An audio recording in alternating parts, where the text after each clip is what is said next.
नदी। झेलम नदी के बाद लोकेशन तो आपको यहाँ पे देखने को मिल रही है, ठीक। इस लोकेशन को कहा जाता है बेरीनाग अनंतनाग, मतलब श्रीनगर के पास ये बेरीनाग अनंतनाग नामक स्थल है, वहां से झेलम नदी निकलती है। और झेलम का पुराना नाम अगर हम देखें वैदिक एज में इसका नाम वितस्ता हुआ करता था। इसकी लंबाई 725 किलोमीटर है।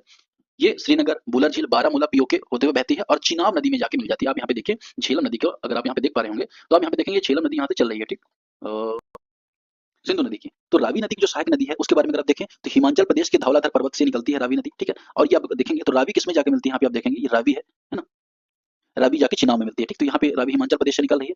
तो हिमाचल प्रदेश से निकलती है रावी, 720 किलोमीटर इसकी लगभग लंबाई है। और हिमाचल, पंजाब, भारत, पाकिस्तान से बहती है और जाके चिनाब में जाके मिल जाती है।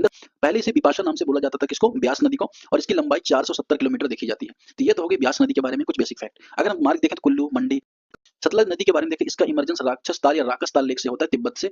सिंधु की जो सहायक नदियां हैं, एकमात्र सहायक नदी है जिसका ओरिजिन भारत के बाहर से होता है, वो है कौन सी है, सतलज। और सिंधु की सबसे बड़ी सहायक नदी भी सतलज है, ठीक है। तो राकस ताल से इमर्ज होती है कौन सी, सतलज नदी। इसको सतरदु भी बोला जाता है। भारत में जब ये प्रवेश करती है शिवकीला दर्रा से, तो हिमाचल प्रदेश में स्थित है शिवकीला दर्रा, जो भारत और चाइना